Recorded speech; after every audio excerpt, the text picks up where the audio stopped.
Billionaire, divorced for 2 years, froze on the plane. When he saw his ex-wife with twin babies, before we begin, drop a comment telling us which city you're watching from. And once the story ends, don't forget to rate it from 0 to 10. Oh, and make sure to follow our channel for more stories like this. Now, sit back and enjoy every detail. The San Francisco International Airport terminal buzzed with the familiar chaos of departing travelers, but Lachlan Pierce moved through it like a man immune to disorder. At 39, his 6'3" frame commanded attention even in a crowd of business travelers. His dark charcoal Tom Ford suit was perfectly tailored, emphasizing his broad shoulders and athletic build that he maintained through disciplined morning workouts. Sandy brown hair, styled with precision, caught the terminal's fluorescent lights, while steel gray eyes scanned his boarding pass with the same intensity he applied to billion-dollar contracts. Lachlan's company, Pierce Digital Infrastructure, had revolutionized how data centers operated across 3 continents.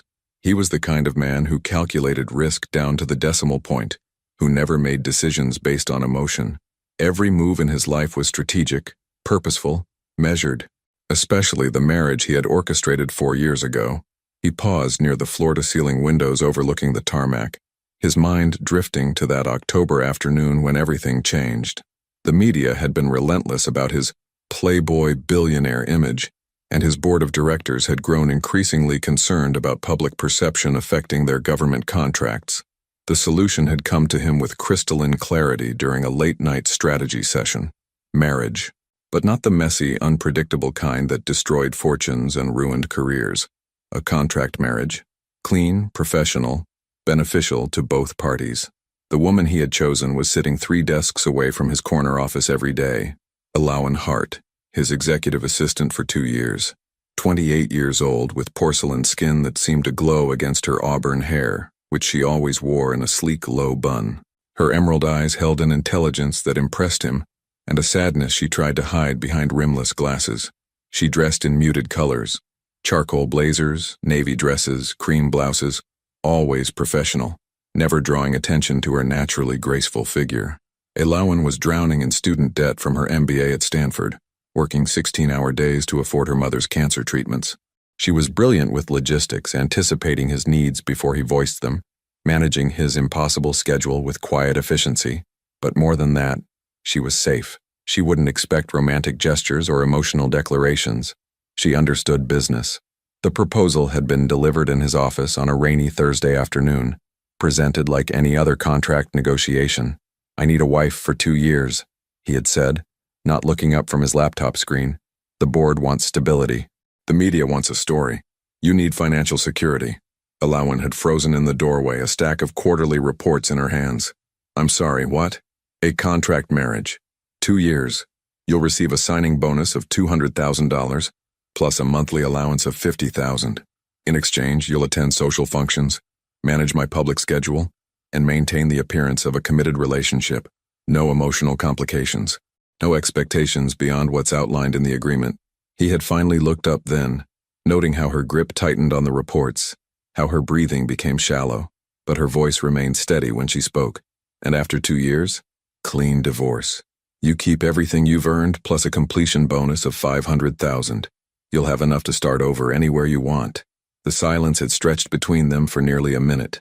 Outside, San Francisco's autumn rain drummed against the windows of the 40th floor. "I need time to think," she had whispered. "Of course. Take the weekend." She had returned Monday morning with her answer. Yes. Now, standing in the airport terminal, Lachlan's jaw tightened as he remembered how perfectly the arrangement had worked. Too perfectly. The media loved Alawan's grace and intelligence. His board approved of her stabilizing influence. Business partnerships flourished under his new committed family man image. But somewhere between the carefully choreographed public appearances and the private moments when they shared the same penthouse space, the lines had blurred. Not in the contract. That remained crystal clear, but in the silences during their morning coffee routine, in the way she would brush his shoulder when adjusting his tie before important meetings, in the nights when professional distance collapsed entirely, those nights when she would appear in his bedroom doorway, illuminated by the hallway light, her hair loose around her shoulders and uncertainty in her eyes, when their carefully maintained boundaries dissolved in heated whispers and desperate touches, when she would curl against him afterward, her breathing gradually slowing, and he would lie awake studying the curve of her spine, fighting the urge to say words that weren't in their contract. Words like, stay. Words like, I love you. But he never said them. Vulnerability was weakness, and weakness was dangerous. So he perfected the art of tenderness without commitment, of passion without promises. And Elowen learned to leave his bed before dawn, maintaining the fiction that nothing had changed between them, except everything had changed. For both of them, the final months of their agreement had grown increasingly strained. Elowen began working later, arriving home after he was already asleep. She stopped lingering in his study when he was reviewing contracts. The easy conversation during their public appearances became forced, mechanical. He told himself it was better this way, cleaner, more professional. But when she had approached him 3 weeks before their contract expired, requesting an immediate divorce and termination of their agreement, the ground had shifted beneath his feet. I can't do this anymore, she had said, standing in his office with the same quietly desperate composure she'd worn when accepting his proposal. I'm resigning my position effective immediately. The divorce papers are already prepared. Elowen, we agreed to 2 years. I've fulfilled my obligations. The completion bonus isn't necessary. I need to leave. He had wanted to ask why, wanted to demand an explanation, wanted to confess that the thought of her leaving felt like suffocating. Instead, he had nodded curtly and signed the papers. 3 days later, she was gone. No forwarding address, no contact information. Even her mother had moved, leaving no trace of where Elowen Hart had disappeared to. For 2 years, Lachlan had told himself he was relieved. The arrangement had served its purpose. His reputation was solid, his business stronger than ever. His life returned to its previous order and control. But late at night, in the penthouse that felt too large and too quiet, he knew he was lying to himself. Now boarding first-class passengers for Flight 447 to London Heathrow, the gate agent announced, pulling Lachlan from his memories. He gathered his carry-on bag, expensive leather, monogrammed, containing exactly what he needed for his 5-day business trip to London, and walked toward the gate. This was routine, first-class travel, luxury accommodations, high-stakes negotiations. This was his world, predictable and controlled. He handed his boarding pass to the agent, accepting her professional smile with a nod, and walked down the jet bridge. The plane was spacious, modern, everything designed for his comfort and efficiency. He found his seat, 1A, as always, and settled in, already mentally reviewing his presentation for tomorrow's infrastructure summit. The flight attendant offered champagne, which he declined in favor of sparkling water. He opened his laptop, preparing to use the flight time productively. Around him, other first-class passengers settled into their seats, business travelers like himself, a few families beginning luxury vacations. But as he waited for takeoff, something made him glance across the aisle. His blood froze. Elowen Hart sat 3 rows ahead, her auburn hair now falling in soft waves to her shoulders, instead of the severe bun he remembered. She wore a simple cream sweater and dark jeans, casual in a way she'd never been during their marriage, but it was unmistakably her. The elegant curve of her neck, the way she tucked a strand of hair behind her ear, the careful grace of her movements. And in her arms she held 2 babies, twin infants perhaps a year old with sandy brown hair that caught the cabin lights in a way that made Lachlan's heart stop completely. One baby, a boy based on his blue outfit, was sleeping peacefully against her shoulder. The other, a girl in pink, was gazing around the cabin with wide, curious eyes. Gray eyes, steel gray eyes that looked exactly like Lachlan's own. The mathematical precision that governed his life performed a calculation that shattered his world. 2 years since their divorce, plus 9 months.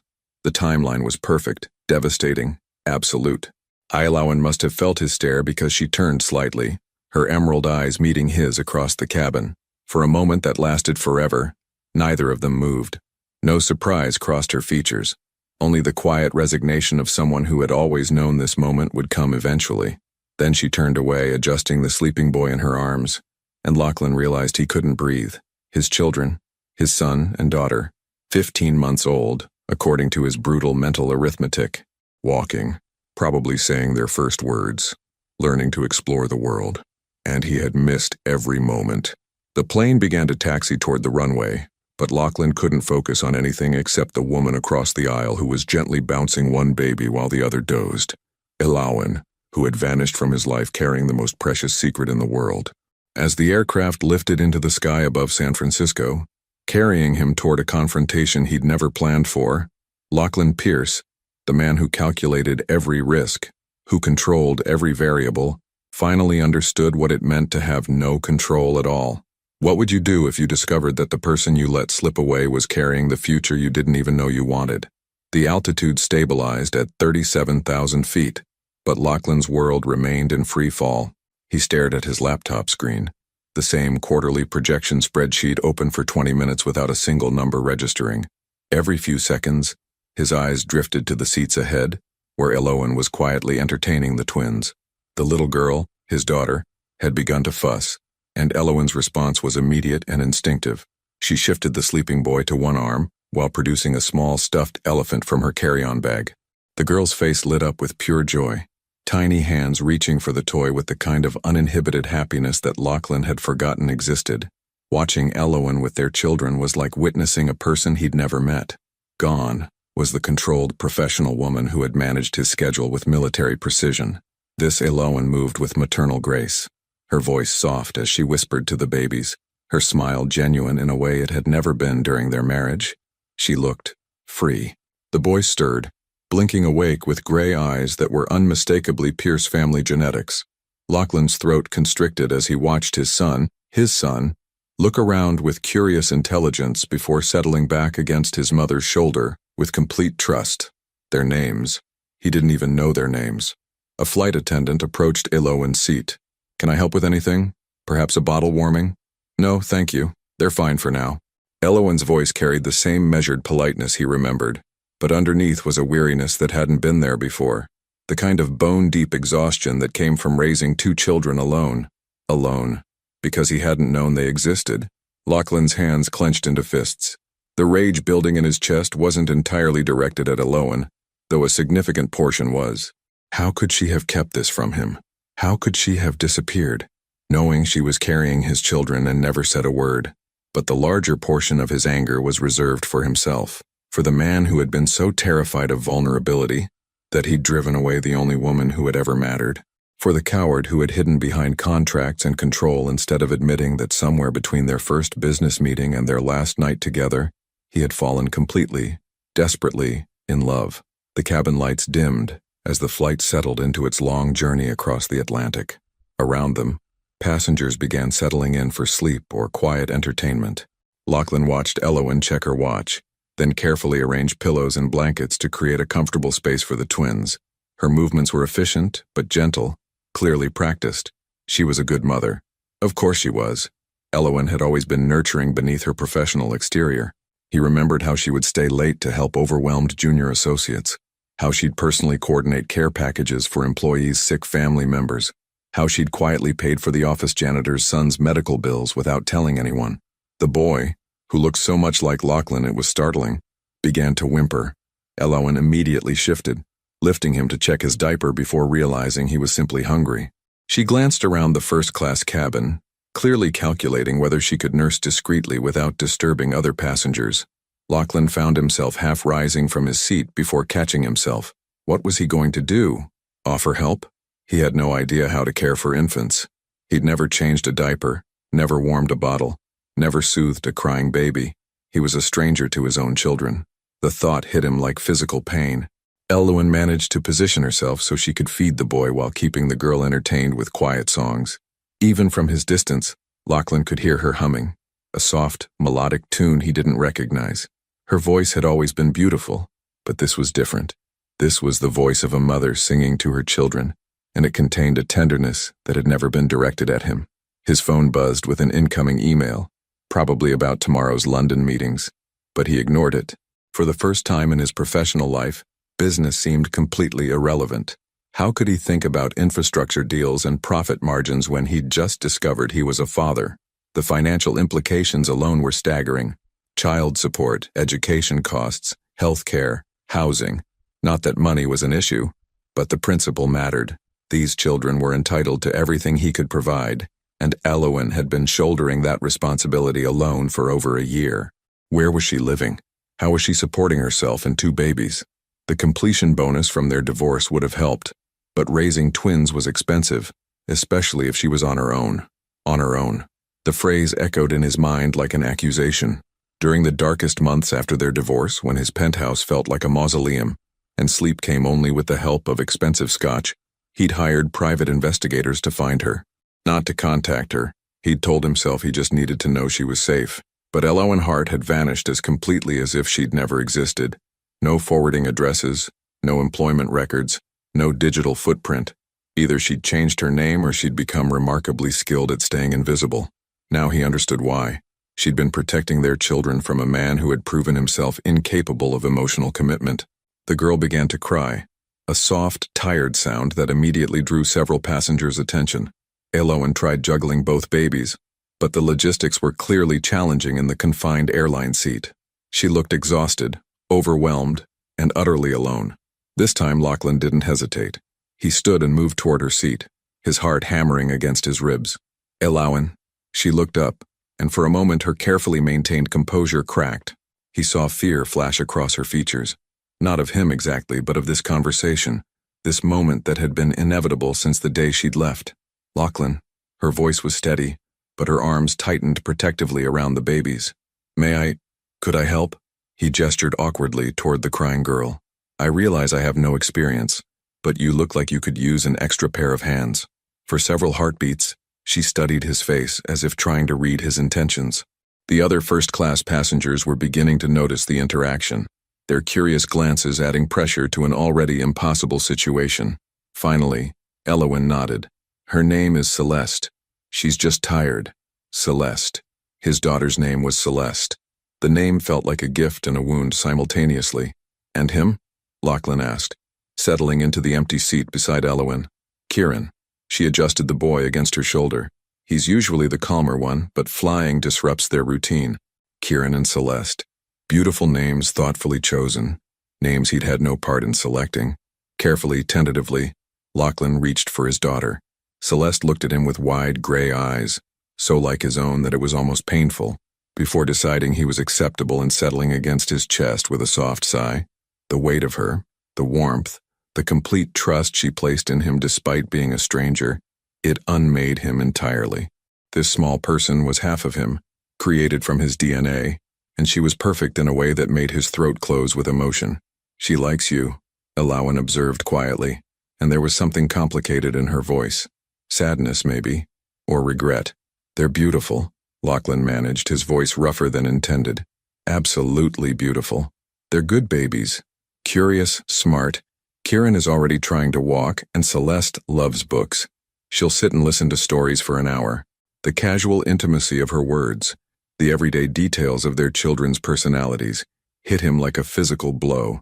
15 months of milestones, of first smiles and first words and first steps, and he'd missed all of it. Elowen, he began, but she cut him off with a slight shake of her head. Not here, she said softly, glancing around at the other passengers. Not now. She was right, of course.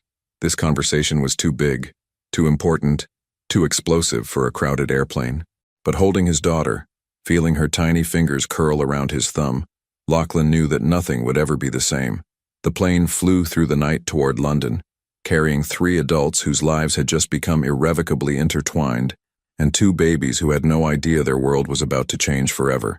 The cabin had settled into the quiet rhythm of a red-eye flight. Most passengers were asleep, their reading lights dimmed, leaving only the soft blue glow of the emergency exit signs and the occasional flight attendant passing through with silent efficiency. But in row 3, sleep was impossible. Lachlan held Celeste against his chest, marveling at how naturally she had settled into his arms. Her tiny hand was fisted in his shirt, and her breathing had evened into the peaceful cadence of infant sleep. Every few minutes she would make a small sound, a contented sigh or a sleepy murmur, and his heart would contract with a fierceness that caught him off guard. Beside him, Elowen was gently patting Kieran's back, coaxing him toward sleep after his feeding. In the dim cabin lighting, her profile was achingly familiar yet subtly changed. The sharp angles of exhaustion had softened her features in some places, and carved deeper lines in others. Motherhood had transformed her in ways both beautiful and heartbreaking. "You're staring," she said without looking at him, her voice barely above a whisper. "I'm trying to understand," he replied just as quietly. "How you could disappear, how you could keep this from me." Elawan's hand stilled on Kieran's back. For a long moment, the only sounds were the airplane's engines and the soft whisper of climate control. "You really want to have this conversation now?" she asked, finally turning to look at him. In the low light, her green eyes seemed luminous, but there was steel underneath. "Here? I want to understand why my children don't know me." Something flickered across her face. Pain, maybe, or anger. "Your children?" The words were soft but pointed. 15 minutes ago, you didn't even know they existed. Because you never told me. Because you never gave me a reason to think you'd want to know." The accusation hung between them like a challenge. Lachlan felt his jaw tighten, his instinctive defensiveness rising. But Celeste shifted against his chest, making a small sound of protest at his sudden tension, and the reminder of her presence forced him to moderate his tone. "That wasn't your decision to make," he said carefully. Elawan's laugh was bitter and barely audible. "Wasn't it? Lachlan, in 4 years of working together and 2 years of marriage, you made it abundantly clear that emotions were inconvenient, that feelings were weakness. Do you honestly think I could have come to you, pregnant and terrified, and expected compassion?" The words hit him like physical blows, each one landing with devastating accuracy, because she was right, and they both knew it. "I found out I was pregnant 3 weeks after I left," she continued, her voice growing quieter as the admission cost her. "I was living in my car, eating ramen noodles for every meal, trying to figure out how to start over, and I was carrying twins from a man who had never once told me he cared about me." Living in her car. The image of Elowen, brilliant, graceful Elowen, homeless and pregnant, made his stomach lurch with shame. "You could have called." Could have what? Her eyes flashed. "Could have come crawling back to ask for help from the man who treated our entire relationship like a business transaction. Could have given you another contract to manage, another problem to solve with money." Kieran stirred at the slight rise in her voice, and she immediately gentled her tone, resuming the soothing back pats. "I'm sorry, sweetheart," she murmured to the baby.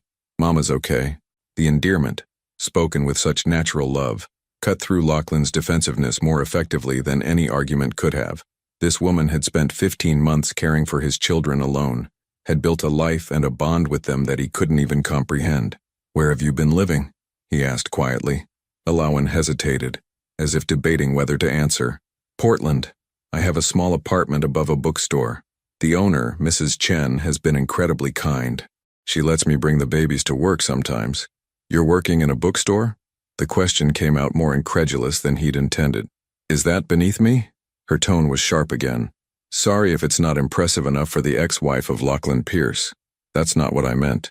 He shifted Celeste more securely, noting how she instinctively curled closer to his warmth. "You have an MBA from Stanford. You could be running companies. With what childcare? What references?" Elowen's voice carried the exhaustion of someone who had fought battles he couldn't imagine. "I left our marriage with nothing but what was in our agreement. No work history I could claim. Being your wife doesn't exactly translate to a resume. And finding employment that pays enough to cover childcare for twins while being flexible enough to accommodate their needs. It's not as simple as you might think." The picture she was painting was devastating. While he'd been building his empire larger, expanding to new markets and breaking profit records, the mother of his children had been struggling to afford groceries. The completion bonus went to medical bills when Kieran had pneumonia at 6 months. She said flatly, "Premature babies have complications and insurance doesn't cover everything." Premature. Another piece of information that hit him like a punch. His children had been born early, had faced health challenges, had spent time in a NICU while he was completely oblivious to their existence. "How early?" he asked, his voice rough. 34 weeks. They were in the hospital for 3 weeks. Elowen's hand moved protectively to Kieran's head. "It was the hardest thing I've ever experienced. Sitting in that NICU alone, not knowing if they were going to be okay, having no one to call or lean on." The image of her in a hospital, terrified and alone while their premature babies fought for life, nearly undid him. He had to close his eyes against the wave of self-loathing that crashed over him. "Elawan," he whispered, and the name came out like a prayer or an apology. She must have heard something in his voice because her expression softened slightly. "They're fine now, completely healthy. Kieran's actually ahead on most of his milestones, and Celeste is brilliant. She recognizes letters already. Pride. That's what he heard in her voice when she talked about their children's accomplishments. Pride and love and fierce protectiveness. Emotions he had no right to share but desperately wanted to. "What are you doing on this flight?" he asked. "Where are you going?" For the first time, Alawan looked uncertain. We're moving to London. Temporarily. Mrs. Chen has a sister who owns a small publishing house there. She offered me a position, editorial assistant with the possibility of working from home some days. It's not much, but it's a start. London. She was moving to London, the same city he was flying to for business. The coincidence seemed impossible, but then again, fate had already proven it had a twisted sense of humor. For how long? 6 months initially. Maybe longer if it works out. She studied his face carefully. Why? Before he could answer, Celeste stirred in his arms, her small face scrunching as she began to wake. Without thinking, Lachlan found himself gently bouncing her, his hand rubbing circles on her tiny back the way he'd seen Alawan do. To his amazement, it worked. Celeste settled back into sleep with a contented sigh. "She likes you," Alawan observed again, and this time there was something wistful in her voice. "She doesn't know any better," Lachlan replied, but there was no bitterness in it. Just truth. Maybe that's for the best. They're quick to love, quick to trust. It's adults who complicate things. The observation hung between them, loaded with meaning. Outside the airplane windows, stars wheeled across the Atlantic darkness, and somewhere below, the ocean carried its secrets toward distant shores. "I have meetings in London all week," Lachlan said finally. "But after that, I'd like to spend time with them, if you'll let me." Alawan was quiet for so long he thought she might refuse. When she finally spoke, her voice was carefully neutral. "They're your children too. I've never wanted to keep them from you, Lachlan. I needed to protect them, and myself. From me? From disappointment. From hoping for something that might never come." The words were honest enough to cut, and accurate enough to leave him speechless. Because what could he promise her? That he'd changed. That he was ready to be the father these children deserved. He didn't even know if that was true. But holding Celeste, watching Kieran sleep peacefully against his mother's shoulder, Lachlan felt something shift inside his chest. Something that felt suspiciously like hope. The plane flew on through the night, carrying a fractured family toward an uncertain future, while questions multiplied in the darkness like stars. Heathrow Airport materialized through the morning fog like a promise and a threat. After 8 hours in the air, the cabin stirred with the restless energy of approaching arrival. Passengers stretched, gathered belongings, and prepared for the chaos of customs and baggage claim. But Lachlan felt suspended in time, reluctant to break the fragile bubble of intimacy that had formed around his makeshift family. Celeste had spent the last 2 hours of the flight alternating between his arms and Alawan's, as if testing this new person who had appeared in her small world. Each time she settled against his chest, each time her tiny fingers explored the texture of his shirt or the curve of his watch, Lachlan felt another piece of his carefully constructed defenses crumble. Kieran had been more cautious, content to observe this stranger from the safety of his mother's embrace. But when Lachlan had made faces during a particularly fussy moment, the baby had rewarded him with a gummy smile that nearly stopped his heart. "Ladies and gentlemen, we're beginning our descent into London Heathrow," the captain announced. "Local time is 7:45 a.m., with partly cloudy skies and a temperature of 12 degrees Celsius. Alawan began the practiced routine of securing the babies for landing, checking car seats, organizing diaper bags, ensuring bottles were accessible. Her movements were efficient but tinged with exhaustion that seemed bone deep. Lachlan watched her work, noting details he'd never paid attention to during their marriage. The way she unconsciously hummed when concentrating, how she double-checked everything twice, the gentle firmness with which she handled the twins. "Do you need help with anything?"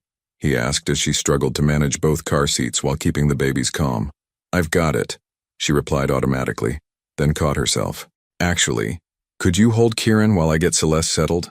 It was a small request, but it felt monumental. Lachlan accepted his son with hands that trembled slightly, still amazed by how natural it felt despite his complete lack of experience. Kieran studied his face with solemn gray eyes as if trying to solve a puzzle. "He's trying to figure you out," Alawan observed, securing Celeste's car seat with practiced efficiency. "He's the cautious one. Celeste trusts everyone immediately, but Kieran takes his time." "Smart boy," Lachlan murmured, and was rewarded with another tentative smile from his son. The plane touched down with barely a bump, and soon they were taxiing toward the gate. Around them, the first-class cabin filled with the sounds of phones powering on, conversations resuming, and the general bustle of arrival, but their small row remained cocooned in uncertain quiet. "What happens now?" Lachlan asked as the plane came to a stop. Elowen didn't meet his eyes. "We go through customs. I take the babies to our hotel to rest while I figure out the tube system. Tomorrow I start looking for permanent housing." "Your hotel?" "Nothing fancy. Just a small place in Bloomsbury that takes families." The thought of her navigating London alone with 2 babies, staying in some budget hotel, made his jaw clench. "That's not necessary." "Lachlan, I own a flat in Knightsbridge, 3 bedrooms, fully furnished. You and the children should stay there." Elowen's eyes flashed. "I'm not accepting charity." "It's not charity. It's—" He struggled for words that wouldn't sound possessive or controlling. "It's practical, safe. And it would let me spend time with Kieran and Celeste while you get settled." "While you get settled too, you mean?" "Yes," he admitted. "While I figure out how to be their father." The honesty seemed to surprise her. She studied his face for a long moment, clearly weighing options and risks. Around them, passengers were beginning to deplane, but their row remained frozen in negotiation. "1 week," she said finally, "while I find something permanent, and I pay rent." "Elowen, rent, or I find my own place today?" He nodded, recognizing the steel in her voice that meant further argument was futile. "Fine. Rent." They gathered their belongings and joined the slow procession off the plane. In the jet bridge, with Celeste sleeping in her carrier and Kieran alert in his car seat, they looked like any other family arriving for a London vacation. The illusion was almost painful in its normalcy. Customs proved surprisingly smooth. Lachlan's diplomatic passport expedited the process, and Elowen's documentation was thorough and organized. Within an hour, they were standing in the arrivals hall, surrounded by the multilingual chaos of one of the world's busiest airports. "My driver should be here," Lachlan said, scanning the crowd of uniformed chauffeurs holding signs. "Driver?" Elowen raised an eyebrow. "Of course you have a driver. His name is James. He's been with me for 3 years whenever I'm in London. Very discreet, excellent with unusual situations." Before she could ask what that meant, a tall, silver-haired man in an impeccable Navy uniform approached them. James had the bearing of former military and eyes that missed nothing, but his expression remained perfectly neutral as he took in the scene. "Mr. Pierce," he said with a slight bow, "welcome back to London. James, I'd like you to meet Elowen Hart and—" Lachlan hesitated, realizing he'd never introduced his children to anyone before. "My son and daughter, Kieran and Celeste." If James was surprised by this development, he showed no sign of it. "A pleasure, Ms. Hart. And might I say the little ones are absolutely beautiful." Elowen smiled, the first genuine smile Lachlan had seen from her since the airport. "Thank you, and please call me Elowen." "Of course. Now, shall we collect your luggage? I've brought the larger vehicle, anticipating you might have additional requirements." James's efficiency was remarkable. Within minutes, he'd secured their bags, installed the car seats with expert precision, and was guiding them through London traffic with the smooth competence that had made him invaluable to Lachlan's London operations. In the back seat, Lachlan found himself hyper-aware of every detail. The way morning light caught the auburn highlights in Elowen's hair, how she unconsciously reached to check on each baby every few minutes, the quiet contentment of his children as they watched the city pass by their windows. "First time in London?" James asked Elowen through the intercom. "Yes, though I've read about it extensively. I studied abroad in college but never made it here." "Where did you study?" Lachlan asked, realizing there were vast gaps in what he knew about her life before she'd become his assistant. "Florence, art history, and literature. I spent a summer living above a tiny bookshop near the Ponte Vecchio, helping the owner catalog her collection in exchange for room and board." The image of a younger Elowen in an Italian bookshop, surrounded by centuries-old texts and Renaissance art, was both enchanting and heartbreaking. How had he worked beside her for 4 years without knowing these essential details about who she was? "That sounds magical," he said softly. "It was. It's actually where I fell in love with rare books and publishing. Mrs. Chen reminds me of Signora Benedetti, the way she treats books like living things that deserve respect and care."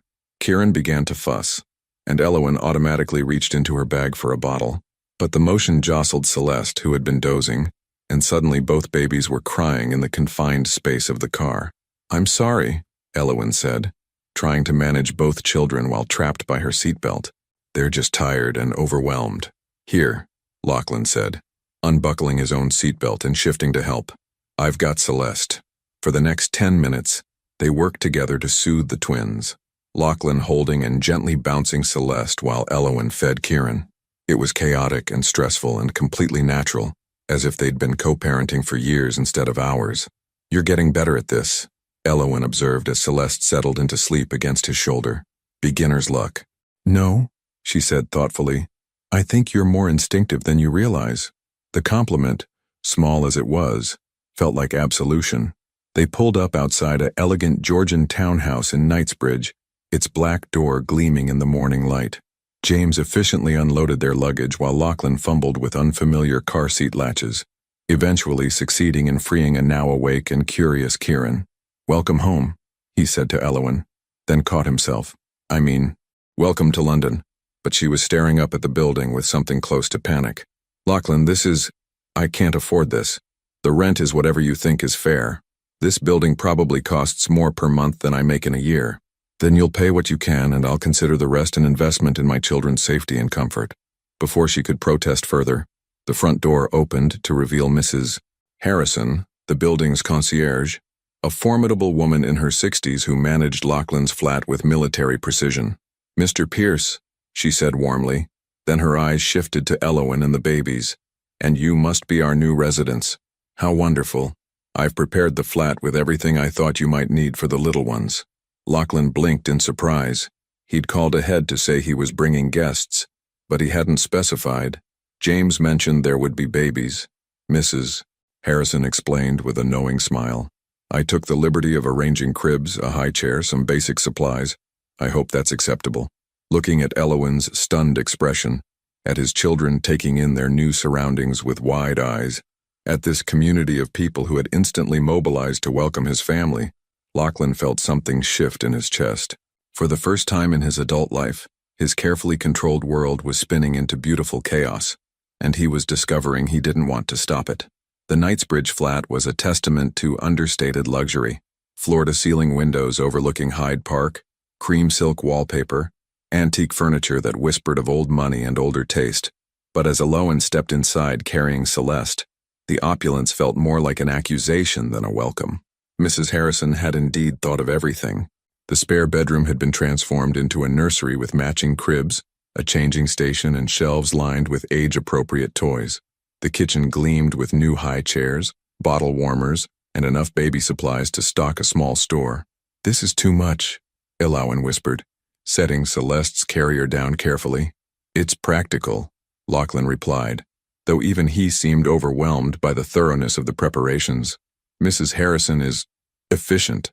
Kieran had fallen asleep during the car ride, and remained blissfully unconscious as Lachlan transferred him to one of the cribs. The sight of his son in the elegant nursery, this child who had spent his first year in a cramped Portland apartment, created a complicated knot in Lachlan's chest. "I should let you rest," he said, hovering uncertainly in the doorway.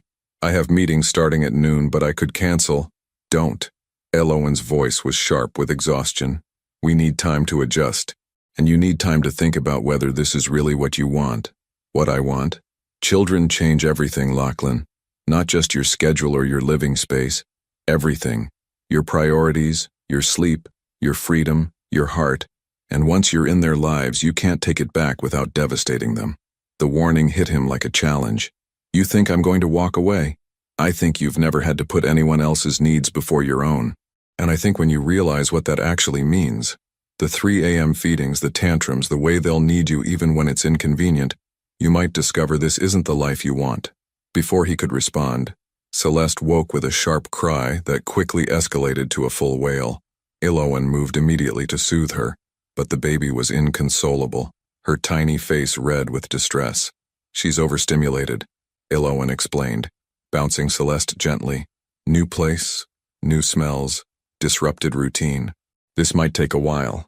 As if summoned by his sister's cries, Kieran woke and added his voice to the chaos.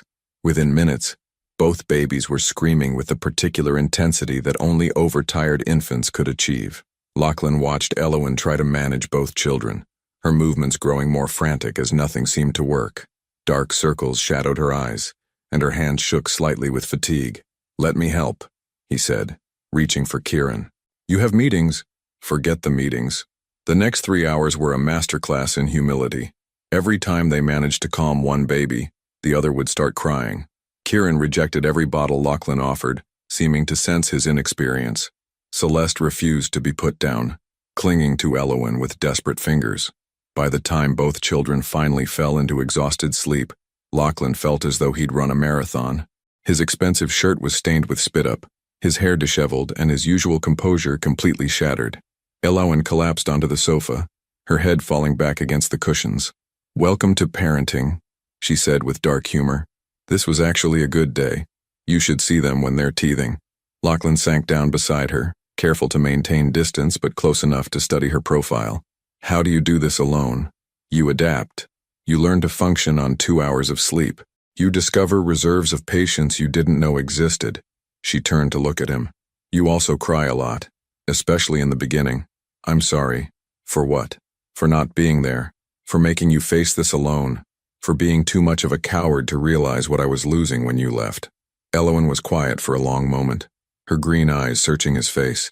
"You're saying that now, while they're asleep and angelic. But Lachlan, this isn't a business deal you can optimize. It's not a problem you can solve with money or strategy. Some days they'll hate you. Some days you'll question every decision you've ever made, and you'll have to show up anyway every single day for the next 18 years. I know. Do you? Because the man I married had contingency plans for his contingency plans. He needed control, predictability, guaranteed outcomes. Children offer none of those things." Her words stung because they were accurate. But holding his children, watching them trust him despite being strangers, had awakened something in him that felt bigger than fear. "Maybe I need to learn to live without control," he said quietly. "Maybe you do." His phone buzzed insistently. His assistant, probably wondering where he was for the infrastructure summit. The meeting that had brought him to London now seemed absurdly irrelevant. "Answer it," Elowen said, noting his glance at the phone. "It's not important." "Your entire empire is built on meetings like this being important." "My empire can wait." Something shifted in her expression. Surprise, maybe, or the beginning of hope. But before she could respond, a sharp knock at the door interrupted them. Lachlan frowned, checking his watch.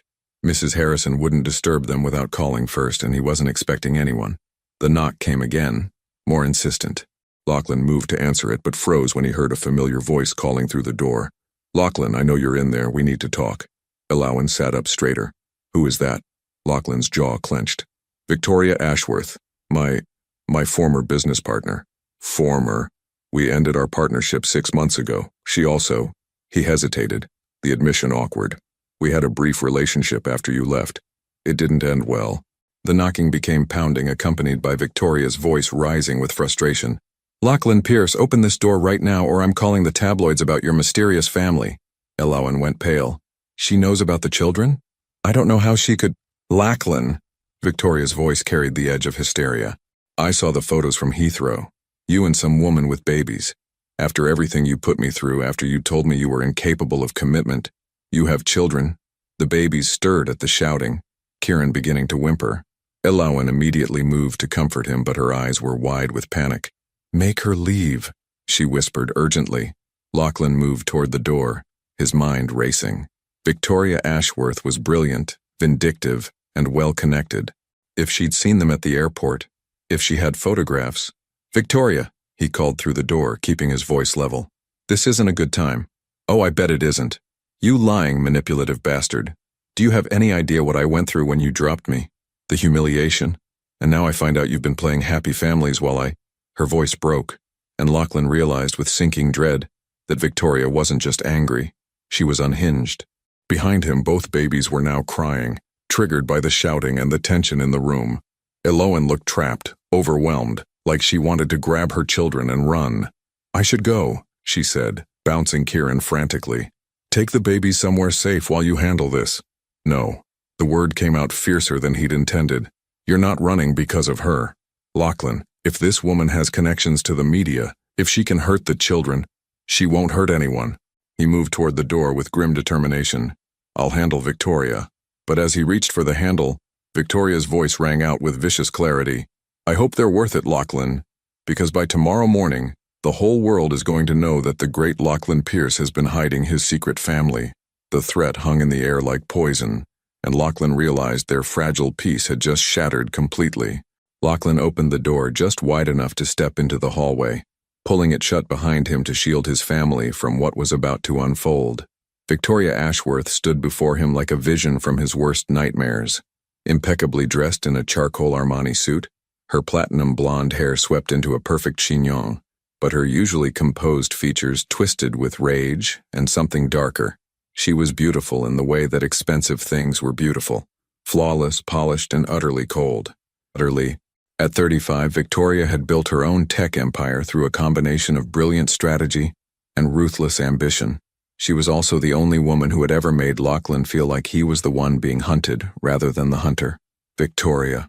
His voice carried all the authority of a man accustomed to controlling boardrooms and billion-dollar deals. How did you find me? Really?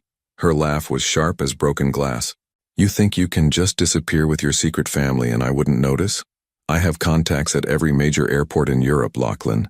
Did you honestly think you could waltz through Heathrow with a woman and 2 babies without someone recognizing you? Behind the door he could hear the muffled sounds of crying babies and Elowen's gentle voice trying to soothe them. The contrast between that domestic warmth and Victoria's frigid fury was stark enough to make his chest ache. What do you want? He asked, though he suspected he already knew. Victoria stepped closer and he caught the familiar scent of her perfume, Chanel No. 5, expensive and suffocating. What do I want? I want an explanation. I want to know why you told me you were constitutionally incapable of love, why you said commitment was a weakness you couldn't afford, when apparently you've been playing daddy all along. It's not what you think, isn't it? She pulled out her phone, swiping through photos with vicious satisfaction, because these pictures tell quite a story. You, looking absolutely besotted with some auburn-haired woman. You, holding a baby like you've done it 1,000 times before. You, playing the devoted family man you swore you'd never be. The photos were damning in their intimacy. Shots of him carrying Celeste through the airport, of his hand protectively on Elowen's back as they navigated customs, of his face transformed by an expression Victoria had never seen in all their months together. Tenderness. Where did you get these? Does it matter? What matters is that I trusted you. I believed you when you said you weren't capable of more than what we had. I accepted your limitations, your boundaries, your cold little arrangement because I thought that was just who you were. Her voice cracked slightly. But it wasn't, was it? You were perfectly capable of love. You just weren't capable of loving me. The accusation hit closer to home than he cared to admit. His relationship with Victoria had been convenient, mutually beneficial, and ultimately hollow. She'd been brilliant and beautiful and everything that should have been perfect for a man like him. But she'd never been Elowen. Victoria, what we had was what? A mistake? A placeholder? God, I feel like such a fool. She laughed bitterly. Do you know what I've been through these past 6 months? The humiliation of being dropped by the great Lachlan Pierce? The whispers in boardrooms about what I must have done wrong to lose you? I never meant for you to be humiliated. No, you just meant for me to be convenient. Available when you needed a +1. Absent when you didn't want complications. Just like you did with her, I'm guessing. Victoria's eyes glittered with malicious intelligence. Because that's your pattern, isn't it?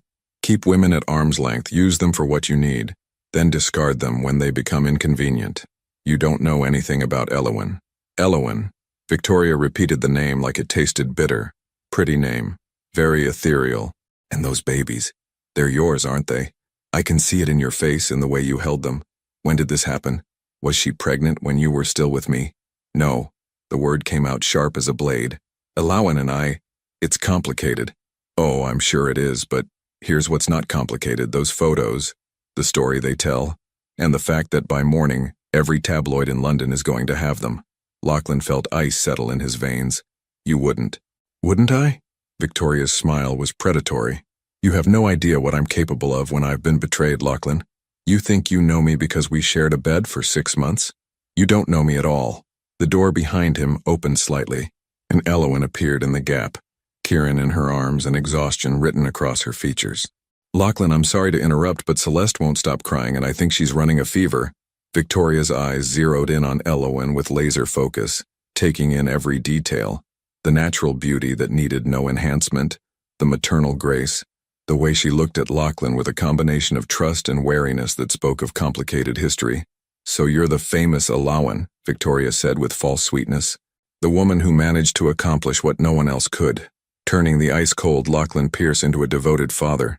Elowen's arm tightened protectively around Kieran. I'm sorry. I don't believe we've been introduced. Victoria Ashworth, Lachlan's former business partner. The pause was deliberate and loaded with implication. Current crisis, Lachlan interjected firmly. Elowen, go back inside. I'll be there in a moment. But Victoria wasn't finished. Tell me, Elowen, how long have you known Lachlan? Because I'm trying to figure out the timeline here. When exactly did he become this wonderful family man you seem to think he is?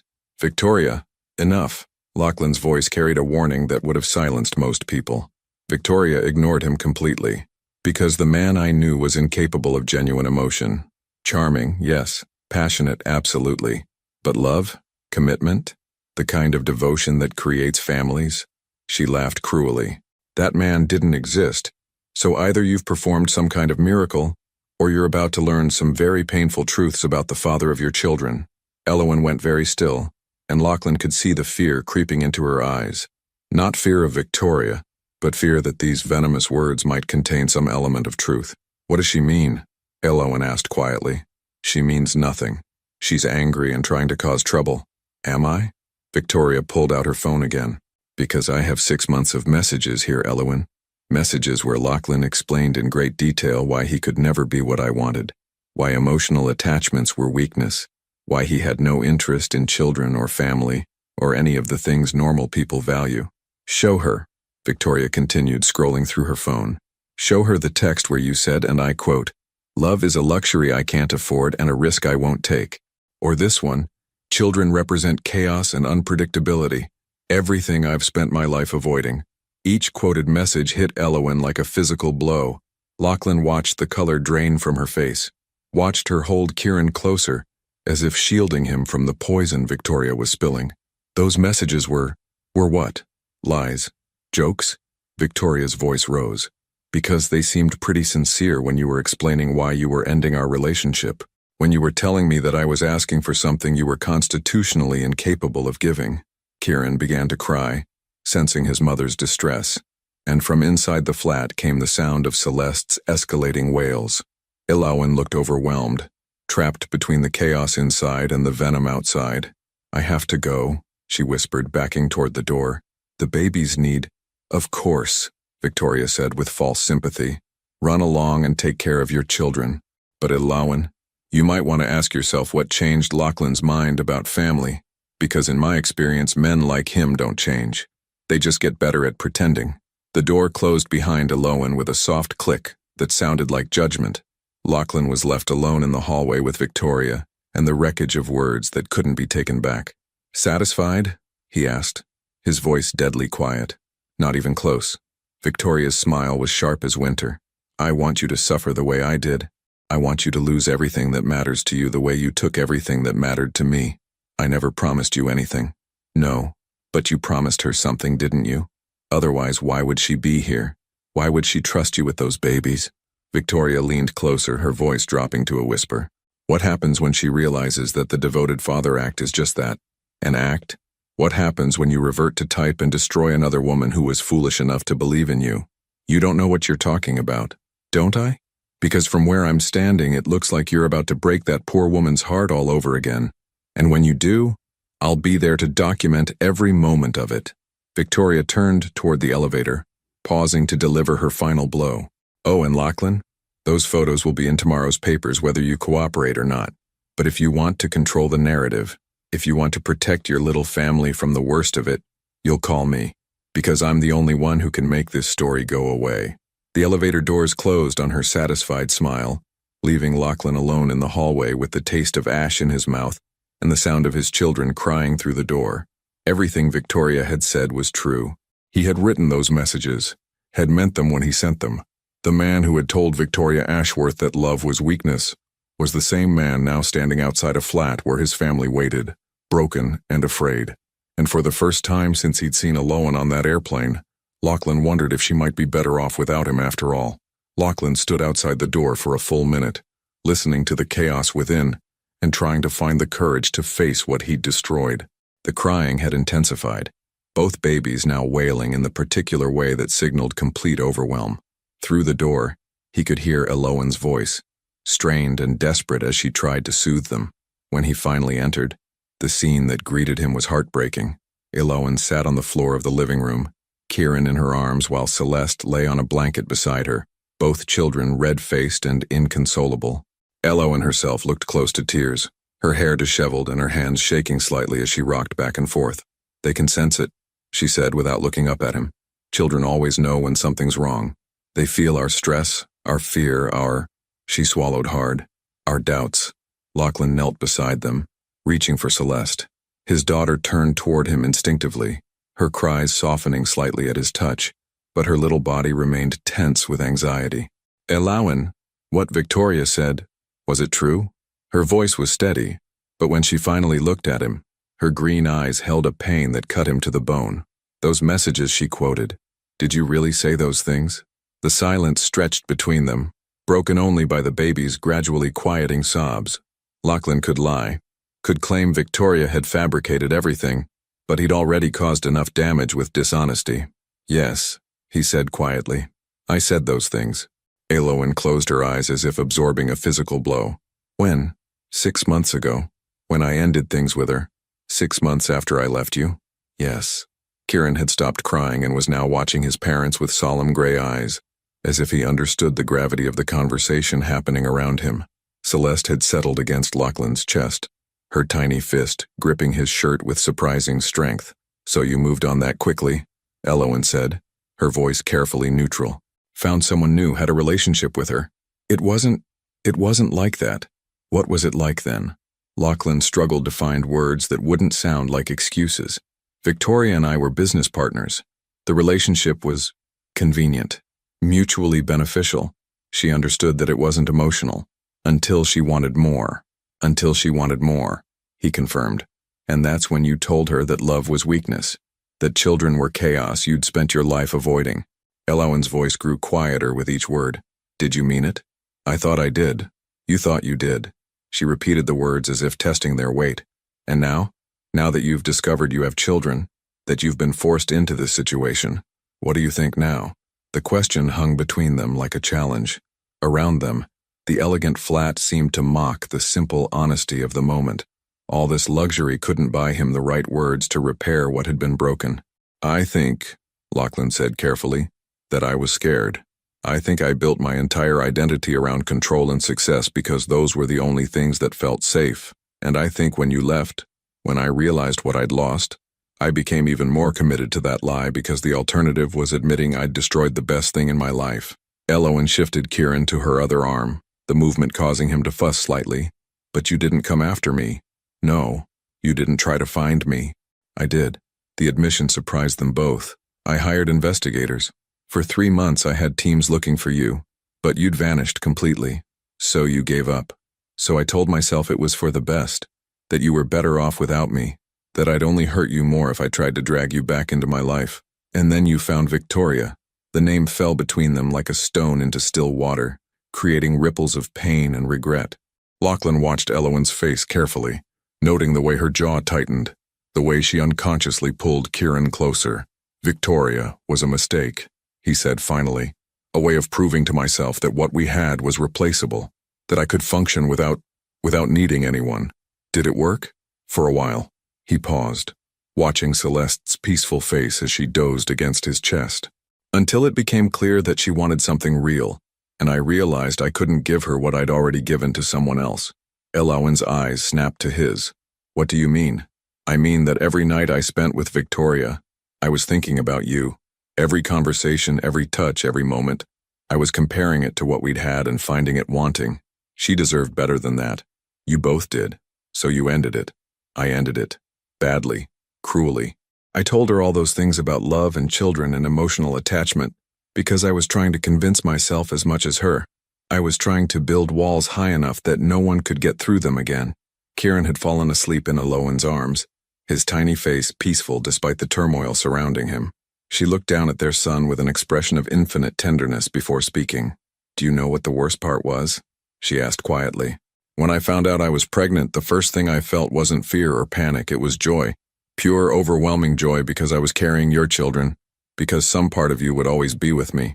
Her words hit him like physical blows. And then reality set in, she continued. The reality of raising 2 babies alone. The reality of explaining to them someday why their father wasn't part of their lives. The reality of knowing that the man I'd fallen in love with had never really existed. Elowen. Had he, Lachlan? Because the man I married, the man I shared those nights with, was any of that real? Or was I just another convenient arrangement? Another way for you to maintain your image while keeping your heart safely locked away? The question stripped away every defense he'd ever built, every carefully constructed wall between his public persona and his private truth. In her eyes he saw not accusation but genuine confusion, as if she truly didn't know whether their entire relationship had been a performance. It was real, he said, his voice rough with emotion. God, Elowen, it was the most real thing in my life. Those nights, those moments when you would look at me like I was worth something, that was the only time I ever felt like myself. Not the CEO, not the billionaire, not the man everyone expected me to be. Just me. Then why did you let me go? Because I was terrified. The admission cost him everything. Because loving you meant risking everything I'd built, everything I thought I was. And I was too much of a coward to take that risk. Elowen was quiet for a long time, rocking Kieran gently while she processed his words. When she finally spoke, her voice was barely above a whisper. I used to lie awake in that hospital when the babies were in the NICU, imagining what would happen if you walked through those doors. Would you take one look at these tiny, fragile little people and decide they were too much trouble? Would you offer me money to make the problem go away? Or would you— She paused, swallowing hard. Would you fall in love with them the way I had? What do you think now? I think you love them, she said simply. I can see it in the way you hold Celeste and the way you panic when Kieran cries. But Lachlan, loving them isn't enough. Children need consistency, stability, commitment. They need someone who won't disappear when things get difficult. I won't disappear. How can I believe that? How can I trust that this version of you, the devoted father, the man who wants to be part of their lives, isn't just another performance? Another role you're playing until it becomes inconvenient. Before he could answer, his phone buzzed with an incoming call. The name on the screen made his blood freeze. Thomas Blackwell, the most ruthless tabloid editor in London, and a man who had made millions destroying reputations. Elowen saw his expression change. What is it? The story's already starting, he said grimly, declining the call. Victoria wasn't bluffing. As if summoned by his words, his phone began buzzing incessantly. Calls from reporters, texts from his assistant, emails from his publicity team. Within hours, maybe minutes, their private crisis would become public entertainment. Elowen looked down at their sleeping children, her face pale with a new kind of fear. They're going to tear us apart, aren't they? The media, the publicity. They're going to turn our lives into a circus. I won't let that happen. How? How can you stop it? Lachlan looked at his daughter sleeping peacefully in his arms, at his son trusting completely in his mother's embrace, and felt something crystallize in his chest, a clarity he'd never experienced before, a certainty that cut through every doubt and fear. By telling the truth, he said, all of it, before Victoria can twist it into something ugly. Elowen stared at him in shock. You want to go public? Tell them about the contract marriage? About the divorce? About the children? I want to control the narrative before someone else does. I want to protect you and Kieran and Celeste from the worst of it. And what about your reputation? Your business, everything you've built? Lachlan met her eyes, and for the first time since she'd known him, she saw no calculation there, no strategic planning, just raw, honest emotion. None of it matters if I lose you again, he said. None of it matters if my children grow up thinking their father was ashamed of them. Outside, London traffic hummed through the windows, and somewhere in the city, Victoria Ashworth was probably watching the chaos she'd unleashed with satisfaction. But in the quiet of the nursery, surrounded by the evidence of their complicated love, Lachlan Pierce was finally ready to stop hiding from the truth. The press conference was set for the Langham Hotel's grand ballroom, neutral territory that would prevent the media circus from descending on their temporary home. In the 6 hours since Lachlan had made his decision, his publicity team had worked with military precision to arrange what they were calling a personal statement regarding recent speculation. But as Lachlan stood in the hotel's preparation room, adjusting his tie for the 3rd time, he felt none of his usual pre-presentation confidence. This wasn't a business deal or a strategic announcement. This was his life, his family, his heart laid bare for public consumption. Elowen sat in the corner, Celeste sleeping peacefully in her arms while Kieran played quietly with blocks on the carpet. She'd been silent during most of the preparations, speaking only to coordinate childcare arrangements and to request that James bring her something appropriate to wear. The simple navy dress she'd chosen was elegant but understated, nothing that would draw attention away from what needed to be said. "The room is full," Margaret Chen, his head of public relations, announced as she entered. "All major UK outlets, several American networks, and about a dozen international correspondents. They're expecting blood in the water." "Then we won't disappoint them," Lachlan replied grimly. Margaret glanced nervously at Elowen and the children. "Sir, I have to ask one more time. Are you certain about this approach? We could issue a simple statement confirming the children's existence, provide minimal details, and let it die down naturally. This level of disclosure is necessary," Lachlan finished. "Victoria Ashworth has weaponized half-truths and speculation. The only way to disarm her is with complete transparency. And what about Ms. Hart? Have you considered what this exposure will mean for her and the children?" Elowen looked up from Celeste, her green eyes meeting Margaret's concerned gaze. "I've spent 15 months hiding," she said quietly, "from the world, from the truth, from the possibility that my children might never know their father. Maybe it's time to stop running." Kieran looked up at the sound of his mother's voice, offering her one of his blocks with a gummy smile that made Lachlan's heart contract. In a few minutes, that sweet, innocent face might be splashed across every newspaper in Europe. The thought made him physically ill. "Last chance to change your mind," he said to Elowen. "Is that what you want? For me to change my mind? I want you to feel safe. I want our children to be protected. They can't be protected from the truth forever, Lachlan. And maybe it's time for the world to see that even powerful men can be human." Margaret's phone buzzed. "5 minutes," she announced. "The podium is set up for 2 as requested. Are you both ready?" Lachlan nodded, but as they prepared to leave, Elowen caught his arm. "What if this backfires?" she asked quietly. "What if telling the truth just makes everything worse? Then we'll face it together," he replied, and meant it. The ballroom was a sea of camera flashes and expectant faces. Every major media outlet seemed to be represented, their reporters armed with notepads and knowing smirks. In the front row, Lachlan spotted Thomas Blackwell from the mirror, his expression hungry with anticipation. As they took their places at the podium, Lachlan at the microphone, Elowen slightly behind him, the room fell silent with predatory attention. This was the moment everyone had been waiting for, the unraveling of one of Britain's most private billionaires. "Ladies and gentlemen," Lachlan began, his voice carrying the authority of a man accustomed to commanding attention. "Thank you for coming on such short notice. I've called this conference to address recent speculation about my personal life and to set the record straight about matters that have been misrepresented in the press." A hand shot up immediately, but Lachlan held up his own to forestall questions. "I'll take questions after I've made my statement. What I have to say requires context, and I ask for your patience as I provide it." He glanced back at Elowen, drawing strength from her steady presence, then turned back to face the wall of cameras and skeptical faces.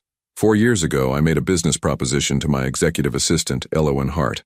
I proposed a contract marriage, a legal arrangement that would benefit both of us professionally and financially, with clearly defined terms and a specific duration.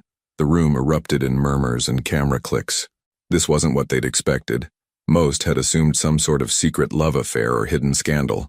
"The arrangement was purely transactional," Lachlan continued, his voice growing stronger. "Ms. Hart needed financial security to handle family medical expenses and student debt. I needed the stability that marriage provided for my public image and business relationships. We agreed to 2 years, after which we would divorce amicably and go our separate ways. But that's not what happened," a reporter called out. "No," Lachlan agreed, "that's not what happened. Because somewhere between the contract signing and the expiration date, something unexpected occurred. I fell in love with my wife." The admission sent a ripple of surprise through the room. This wasn't the cold business story they'd come for. This was personal, raw, human. "The problem," Lachlan continued, "was that I was too afraid to admit it, too terrified of vulnerability to tell the woman I loved how I felt. So I maintained the fiction that our relationship was purely professional, even as we shared moments of genuine intimacy, even as I felt my world shifting around her presence in my life." He paused, swallowing against the tightness in his throat. 3 weeks before our contract expired, Elowen asked for an immediate divorce. She left our marriage, left her job, and disappeared from my life completely. And I let her go because I was too much of a coward to fight for what mattered most. Why are you telling us this now? Thomas Blackwell called out. What's changed? Lachlan looked back at Elowen again, seeing the tears she was trying to hide, the way her hands trembled slightly as she listened to him lay their story bare. What's changed? He said, turning back to the room. Is that yesterday, I discovered that my ex-wife has been raising my children alone for the past 15 months.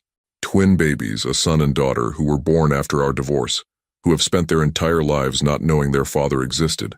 The room exploded. Reporters leaped to their feet, shouting questions, camera flashes going off like lightning. The revelation was bigger than anyone had anticipated. Ms. Hart, a voice called out over the chaos. Why didn't you tell him about the pregnancy?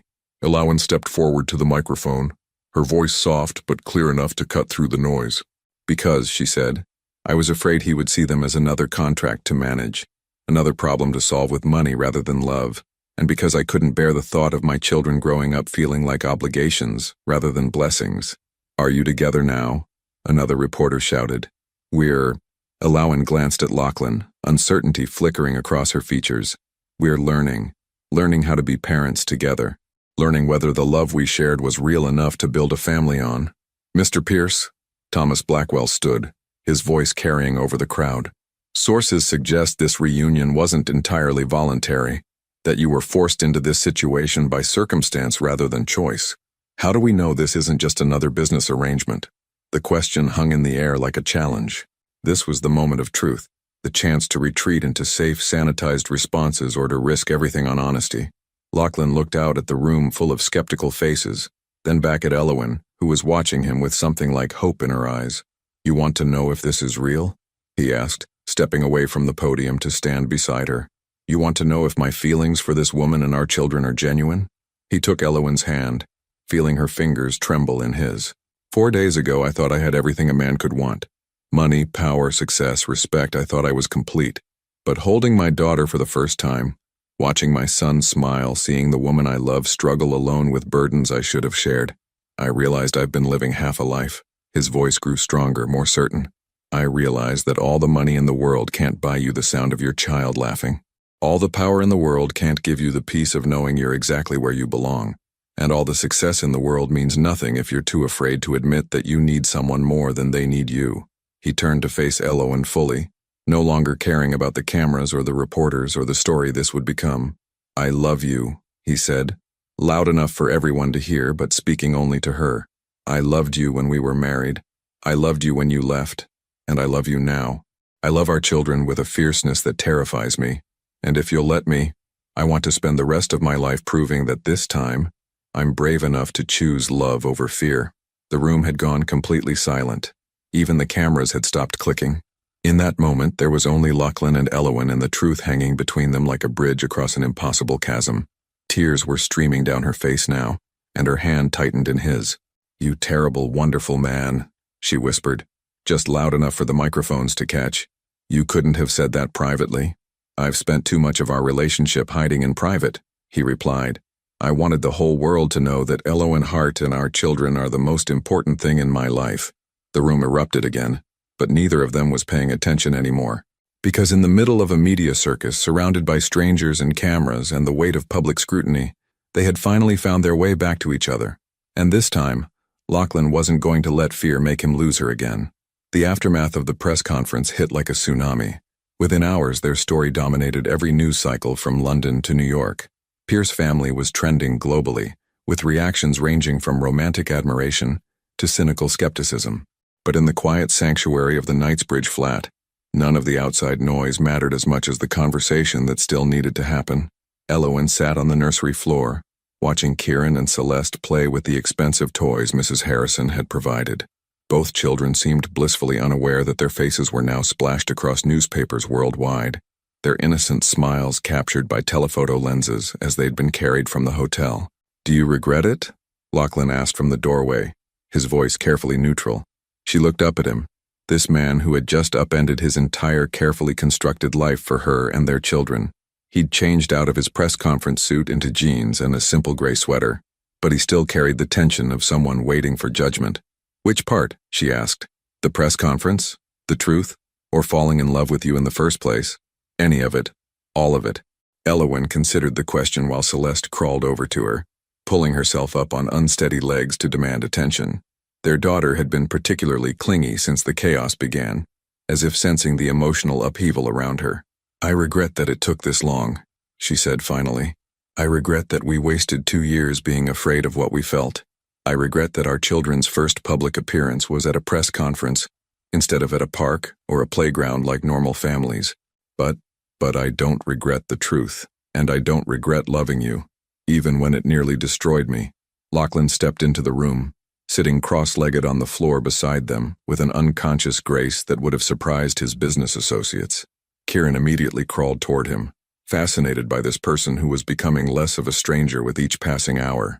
There's something else we need to discuss, Lachlan said, lifting Kieran onto his lap. Victoria called an hour ago. Elowen's body tensed. What did she want? To congratulate me on my performance, as she put it. She seemed to think the press conference was just another strategic move. And what did you tell her? That she'd lost? That her threats were meaningless now that the truth was public? Elowen studied his face, noting the way his jaw tightened when he mentioned Victoria's name. But that's not all, is it? Lachlan was quiet for a moment, bouncing Kieran gently while he found his words. She made it clear that this isn't over, that she has other ways to hurt us, hurt the children. She mentioned custody challenges, investigative journalists, ways to make our lives hell that don't require tabloid headlines. Fear flickered across Elowen's features. She can't take them away from us. No, she can't. But she can make fighting to keep them expensive and traumatic. She can drag our private lives through court proceedings, force invasive investigations into our fitness as parents. Celeste began to fuss, and Elowen automatically lifted her, using the familiar routine of maternal comfort to steady herself. What are you saying? I'm saying that being with me puts you and the children at risk, that loving me comes with consequences you shouldn't have to face. The words hung between them like a test, and Elowen felt the familiar fear creep up her spine, the fear that he was looking for an exit, a reason to retreat back into his carefully controlled world. So what do you want to do? She asked, her voice carefully neutral. I want to marry you, he said simply. The words hit her like a physical shock. What? I want to marry you. For real this time. Not a contract, not an arrangement, not a strategic alliance. I want to marry you because I love you and I want our children to grow up in a home where their parents choose each other every day. Elowen stared at him, searching his face for any hint of calculation or strategy, but all she saw was raw honesty and something that looked suspiciously like hope. Lachlan, I know it's crazy. I know we have 1,000 things to work through, and I know I have no right to ask for another chance after everything I've put you through. But Elowen, I can't lose you again. I won't survive it this time. Before she could respond, the doorbell rang with sharp insistence. They both froze, remembering the media circus outside, but James's voice came through the intercom. Mr. Pierce, there's a Dr. Sarah Chen here to see Ms. Hart. She says it's regarding the children's medical records. Elowen went pale. She's not supposed to be here for another 2 days. Who is she? Lachlan asked. The pediatrician who's been treating Kieran and Celeste in Portland. She was supposed to forward their medical files to a London practice, but she said she wanted to examine them one more time before the transition. Something cold settled in Lachlan's stomach. You didn't arrange for her to come here? No, and she doesn't have this address. They looked at each other with growing alarm. James's voice came through the intercom again. Sir, should I send her up? No, Lachlan said sharply. James, ask to see her identification, and call building security. Of course, sir. Elowen was already moving, gathering the babies with quick efficiency. Something's wrong. Dr. Chen would never show up unannounced, and she certainly wouldn't have our address. Lachlan's phone buzzed with a text message. When he read it, his blood turned to ice. You should have taken my offer when you had the chance. Some secrets are bigger than love stories. Be Victoria, he said grimly, showing Elowen the message. What secrets? What is she talking about? Before he could answer, James's voice crackled through the intercom again, but this time with urgency. Mr. Pierce, the woman downstairs isn't Dr. Chen. She's a private investigator named Miranda Davies. She claims to have information about Ms. Hart that you need to see immediately. Elowen's face went white. Miranda Davies, she whispered. You know her? She's the investigator who helped me disappear after our divorce. The one who created my new identity, helped me stay hidden. Elowen's voice shook. If she's here, it means someone with serious resources has been looking for me. Victoria. But why now? What could she possibly hope to gain? Lachlan's mind raced through possibilities, each one worse than the last. Victoria was brilliant, vindictive, and patient. If she'd hired the same investigator who had helped Elowen vanish, it could only mean she'd uncovered something devastating. His phone rang. Victoria's name on the screen made his jaw clench, but he answered. "What do you want?" "To make you an offer." Victoria's voice was silk over steel. "One last chance to save your little family from complete destruction. I'm listening. Meet me. Tonight. Alone. The Shard observation deck. 10 p.m. Come alone, or I promise you that by tomorrow morning, Elowen Hart will be facing charges that will destroy her life and take those children away from both of you forever." The line went dead. Elowen had heard enough to understand the threat. "What charges, Lachlan? What is she talking about?" "I don't know, but we're going to find out." He stood, his face set with grim determination. "Call Margaret. Tell her to get our lawyers here immediately. Call Mrs. Harrison and ask her to arrange security for the building." "Where are you going?" "To end this." "Not alone." Elowen stood as well, still holding Celeste. "Whatever Victoria thinks she knows, whatever she's planning, we face it together. Elowen, if she's right, if there are charges, then we'll fight them. Together. But I'm not letting you walk into whatever trap she's set without backup. The children, James and Mrs. Harrison, can watch them for a few hours. They'll be safer here than anywhere else." Lachlan looked at his family, at Kieran reaching for him with complete trust, at Celeste content in her mother's arms, at Elowen standing ready to fight beside him despite every reason to run. "You could leave," he said quietly. "Take the children and disappear again. Miranda Davies could help you, keep you safe from whatever Victoria has planned. Is that what you want? I want you to be safe. I want our children to be protected. Then stop trying to face this alone." Elowen's voice carried the steel he remembered from their business days, the strength that had first drawn him to her. "We're stronger together, Lachlan. Isn't that what today taught us?" Outside, London glittered in the approaching darkness, full of secrets and shadows and the promise of confrontation. But inside the nursery, surrounded by evidence of their love and their hope for the future, Lachlan and Elowen prepared to face whatever storm Victoria Ashworth had brewing. Because this time, they wouldn't let fear tear them apart. This time, they would choose each other, no matter what the cost. The Shard pierced the London sky like a glass dagger, its observation deck offering a panoramic view of the city sprawling below. At 10 p.m., the tourist crowds had long departed, leaving the space eerily quiet except for the whisper of wind against reinforced glass. Victoria Ashworth stood silhouetted against the glittering cityscape, her platinum hair catching the ambient light as she waited with predatory patience. Lachlan and Elowen emerged from the elevator together, their footsteps echoing in the vast space.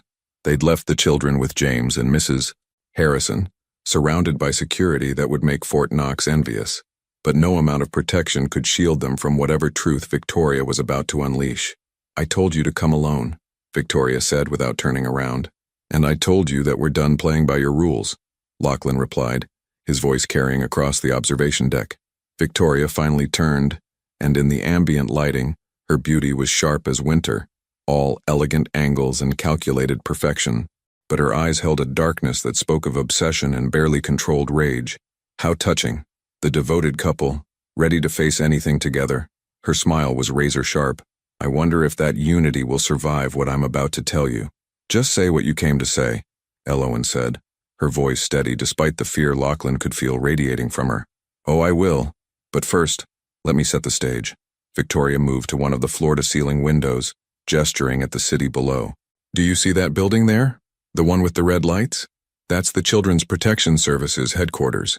They work very closely with international law enforcement when cases involve child endangerment." Lachlan's jaw clenched. "If you've contacted social services with false allegations..." "False?" Victoria's laugh was like breaking glass. "Oh, Lachlan, you still don't understand. The allegations aren't false. They're just complicated." She pulled out a tablet, swiping to reveal documents that made Elowen's face go ashen with recognition. "Tell me, Elowen, do you remember Dr. Marcus Whitfield?" The name hit Elowen like a physical blow. Lachlan watched her sway slightly, her hand reaching out to steady herself against the glass. "I can see that you do," Victoria continued with satisfaction. Dr. Whitfield was the attending physician when your twins were born prematurely in Portland. Very dedicated doctor. Very thorough in his record-keeping. What are you talking about? Lachlan demanded, moving protectively closer to Elowen. I'm talking about medical fraud, identity theft, and child endangerment charges that could send your beloved Elowen to prison for 10 years. Victoria's voice carried the satisfaction of someone holding all the cards. You see, when our dear Elowen disappeared after your divorce, she didn't just change her name. She assumed a completely false identity. Elowen's breathing had become shallow, but she forced herself to speak. I had to protect myself and the babies. Protect yourself by using a dead woman's social security number, by forging medical histories and birth certificates. Victoria's eyes glittered with malicious triumph. The identity you've been living under belongs to one Elowen Hart, who died in a car accident in Nevada 3 years ago. A very convenient death for someone who needed to disappear. The accusation hung in the air like poison. Lachlan looked at Elowen, seeing not guilt but the exhausted resignation of someone whose deepest secret had finally been exposed. Is it true? He asked quietly. Elowen closed her eyes, her voice barely above a whisper. Yes. You see, Lachlan, Victoria continued, circling them like a shark scenting blood. Your precious Elowen isn't just the wronged wife seeking to protect her children. She's a fugitive who's been living under a stolen identity, who gave birth to those babies using fraudulent documents, who's been claiming medical benefits and government assistance under false pretenses. Why? Lachlan asked, his voice rough with confusion and pain. Elowen opened her eyes, meeting his gaze with a mixture of love and desperation. Because I couldn't use my real name. Because if I'd filed for divorce as Elena Morrison instead of Elowen Hart, you would have found me in a day. The words hit him like lightning. Elena Morrison. My real name. The name on my birth certificate. My Stanford transcripts. My original employment records. Tears were streaming down her face now. The name that would have led you straight to my mother's medical files, to the debt collectors, to everything I was trying to escape. Victoria moved closer, sensing the kill. Elena Morrison, who embezzled $200,000 from her previous employer before coming to work for you, Lachlan, who used that stolen money to pay for her mother's experimental cancer treatments, who's been running from federal fraud charges for 5 years. That's not... Elowen started to protest, but Victoria cut her off. Isn't it? The money went missing from Hartwell and Associates the same week you left that job. Convenient timing, wouldn't you say? I didn't steal anything, Elowen said, her voice gaining strength. I borrowed it. I was going to pay it back. With what money? You were drowning in debt, your mother was dying, and you had no way to repay what you'd taken. So you ran, changed your name, forged your credentials, and convinced Lachlan Pierce to marry you under false pretenses. Lachlan felt the foundation of everything he thought he knew crumbling beneath his feet.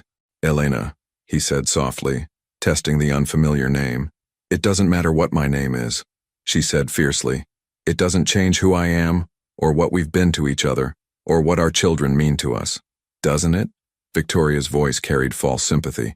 Because I have to wonder, Lachlan, how much of the woman you fell in love with was real? How much was just another carefully constructed lie? Stop. The word came out harder than Lachlan had intended. Just stop. Victoria raised an eyebrow. Excuse me? I said stop. Lachlan moved to stand beside Elowen, taking her hand in his. You want to know how much of her was real? All of it. Every moment, every conversation, every night we spent together, that was real. Even though she lied to you about everything? Her name, her past, her very identity? Especially because she lied to me. Lachlan's voice grew stronger, more certain. Do you know what it takes to reinvent yourself completely? To build a new life from nothing, with no support, no safety net, no one to turn to? It takes courage I can't even imagine. He turned to face Elowen fully, his gray eyes holding hers with unwavering intensity. You want to know what I see when I look at you? I see a woman who was brave enough to sacrifice everything to save her mother. I see someone who was strong enough to start over with nothing when staying would have been easier. I see the mother of my children, who protected them from a world that would have torn them apart. Lachlan, Elowen whispered, fresh tears spilling down her cheeks.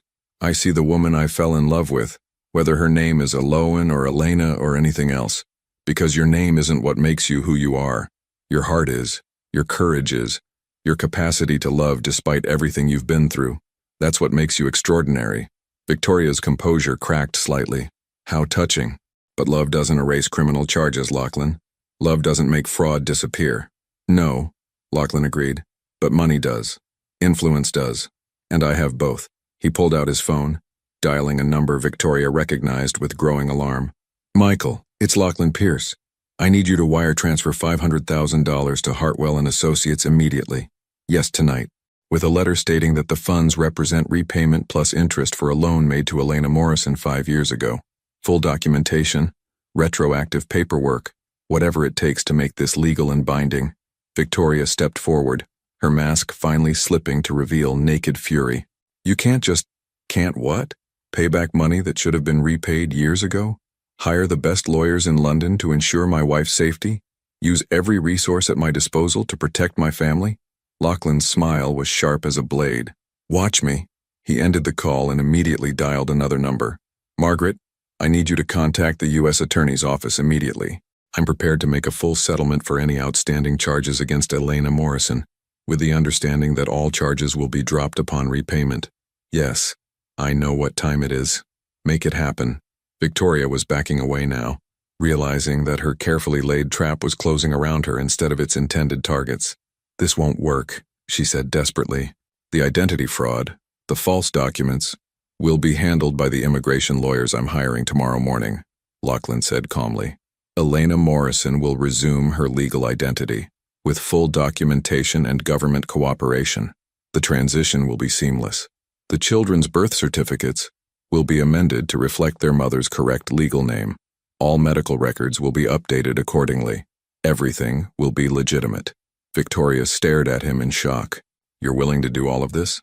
Risk everything you've built, spend millions in legal fees, possibly face charges yourself for aiding a fugitive? Lachlan looked at at Elena, and felt the last piece of his old life fall away. I'm willing to do anything for my family, he said simply, because that's what love means. Not just the easy parts, not just when it's convenient. All of it. The messy, complicated, frightening parts too. He turned to Victoria one final time. So here's what's going to happen. You're going to delete every photo, every document, every piece of information you have about my wife and children. You're going to disappear from our lives completely, and if you ever threaten my family again, you'll discover exactly how ruthless I can be when someone I love is in danger. Victoria's face was white with rage and defeat. This isn't over. Yes, Lachlan said quietly. It is. As Victoria stalked toward the elevators, her heels clicking angrily against the floor, Elowyn turned to face the man she loved. Elena Morrison, he said softly, testing the name again. Are you angry? I'm proud, he said, cupping her face in his hands. I'm proud of your strength, your sacrifice, your courage. I'm proud that you trusted me enough to let me fight for you. I love you, she whispered. Whatever name I use, whoever I am or was, I love you. I love you too, Elena Morrison. Elowyn Hart. Mrs. Pierce, if you'll have me. He smiled, and for the first time in weeks it reached his eyes. I love all of you. Every part, every secret, every beautiful, complicated piece of who you are. Below them, London glittered like scattered diamonds, and somewhere in the city their children were sleeping safely, protected by love and money, and the promise of a future built on truth instead of fear. And high above it all, in a tower of glass and steel, a man who had spent his life avoiding risk finally understood that the greatest risk of all was not loving completely. 2 years later, the morning sun filtered through the tall windows of their Cotswolds home, casting golden rectangles across the hardwood floors where toy trains and picture books lay scattered in comfortable chaos. Elena Pierce, she'd legally reclaimed her birth name after marrying Lachlan for the second time, sat cross-legged on the Persian rug, watching their 3-year-old twins navigate the complex social dynamics of sharing. Mine, Celeste declared, clutching a stuffed elephant to her chest with the fierce possessiveness that only toddlers could manage. Share, Cece, Kieran said with the patient wisdom of someone exactly 3 minutes older than his sister. He offered her one of his toy cars in exchange, and after a moment of serious consideration, Celeste accepted the trade. Good negotiating, Lachlan observed from the doorway, balancing a tray of coffee and toast. At 41, he moved with the easy confidence of a man who had finally learned to prioritize what truly mattered. His sandy hair was slightly longer now, often tousled by small hands, and his eyes held a warmth that had been absent during his corporate days. They get it from you, Elena replied, accepting her coffee with a grateful smile. Yesterday, Kieran convinced Mrs. Chen to give him an extra biscuit by offering to help reorganize her bookshelf. Brilliant boy, though I think he gets his charm from you. Elena laughed, the sound rich and unguarded in a way it never had been during their first marriage. We both know charm isn't my strong suit. I'm more of the stubborn determination until you wear everyone down type. That's not charm? Lachlan settled beside her on the floor, immediately becoming a human climbing structure as both children abandoned their toys in favor of their father. Because it worked on me. The house around them bore little resemblance to either of their previous homes. The Knightsbridge flat had been sold, along with most of Lachlan's unnecessary properties. This Georgian manor house in the Cotswolds was smaller than his former penthouse but infinitely warmer, filled with family photos, children's artwork, and the comfortable clutter of people who actually lived in their space. Elena had kept her promise to work in publishing, though now she ran her own small press from the converted stable block, specializing in debut literary fiction. It was work that fed her soul in ways that corporate efficiency never had, and Lachlan had scaled back his business empire to focus on sustainable infrastructure projects that made a difference rather than just generating profit. "Daddy playground?" Celeste asked, tugging on his sleeve with the persistence of someone who knew her requests were rarely denied. "After breakfast," he promised, which earned him a delighted squeal and an enthusiastic hug that nearly knocked him backward. "She has you completely wrapped around her finger," Elena observed with fond exasperation. "They both do, and so do you." He caught her hand, running his thumb over the simple platinum band that had replaced the elaborate diamond from their contract marriage. No complaints here. Elena studied their joined hands, still sometimes amazed by how different this felt from their first attempt at marriage. Then, every touch had been tentative, loaded with unspoken rules and careful boundaries. Now their physical connection was as natural as breathing, hands that sought each other automatically, casual kisses, the easy intimacy of people who had seen each other at their worst and chosen to stay anyway. "Do you ever miss it?" she asked quietly. "The old life, the power, the control, the simplicity of only having to worry about yourself?" Lachlan considered the question while Kieran climbed onto his shoulders and Celeste settled into his lap, both children taking his attention for granted in the way that only beloved children could. "I miss the 8 hours of uninterrupted sleep," he said finally, earning a laugh from Elena. "And I miss being able to have adult conversations without someone asking for juice boxes in the middle of important sentences." "Juice!" Celeste announced as if summoned by his words. "See?" He dropped a kiss on her dark hair, so like his own, before continuing. "But miss the isolation, the fear of vulnerability, the emptiness of measuring my worth by profit margins?" He shook his head. "Never. Even when Kieran had that fever last month and we spent 3 days in the hospital convinced he was seriously ill. Especially then, because that was the moment I realized that all the money in the world is worthless if you don't have people to worry about." He shifted Celeste more comfortably, noting the way she immediately snuggled closer. "The terror I felt when he was sick was proof that I'm finally alive in ways I never was before." Elena's eyes softened with understanding. She'd watched him transform over the past 2 years, had seen him learn to father their children with a tenderness that sometimes brought tears to her eyes. He read bedtime stories with elaborate character voices, pushed them on swings until his arms ached, and had once spent an entire weekend building an elaborate blanket fort in the living room, just because Celeste had mentioned wanting a castle. "Mrs. Chen called yesterday," Elena said, settling back against the sofa with her coffee. "She wants to know if we'll bring the children to visit Portland this summer." "What did you tell her?" "That I'd talk to you. Portland holds complicated memories." Lachlan nodded, understanding the weight behind her words. The small apartment where she'd struggled alone, the NICU where their premature babies had fought for life while he remained oblivious to their existence, the bookstore where she'd worked for minimum wage while raising twins.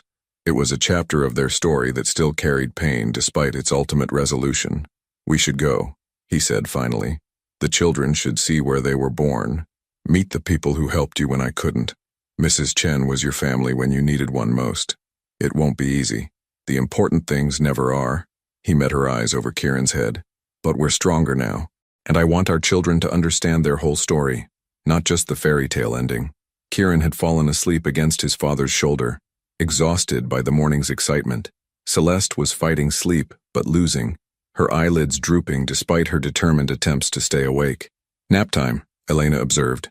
5 more minutes, Lachlan said, reluctant to disturb the peaceful moment. I have a conference call with the Singapore team later, but right now, this is exactly where I want to be. Elena studied his face, noting the complete absence of the restless energy that had once driven him from meeting to meeting, deal to deal. Success now meant something entirely different, measured in bedtime stories read, scraped knees kissed, family dinners shared around a table that bore the marks of art projects and homework sessions. "Do you think they'll understand someday?" she asked. "When they're older, when they learn about the contract marriage and the scandal and everything we went through to get here, I think they'll understand that love isn't perfect or simple or easy. I think they'll understand that sometimes the best things in life come from the most complicated beginnings." He shifted to look at her directly. "And I think they'll be proud that their parents fought for each other instead of giving up when things got difficult, even when I lied about my identity for 2 years. Especially then, because you did what you had to do to survive, to protect them, to build a life for our family. That's not something to be ashamed of. That's something to be proud of." The legal resolution of Elena's past had taken 18 months and more money than most people saw in a lifetime, but it was finally, completely behind them. Elena Morrison Pierce was now her legal name, with documentation that satisfied both American and British authorities. The children's birth certificates bore the correct information, their medical records were seamless, and the shadow of Victoria Ashworth's threats had been relegated to an unpleasant memory. Victoria herself had disappeared from their lives as completely as she'd entered them, though Lachlan occasionally received updates from his security team about her whereabouts. She'd started a new company in Hong Kong, seemingly focused on legitimate business ventures rather than personal vendettas. He hoped, for everyone's sake, that she'd found whatever peace had been driving her destructive behavior.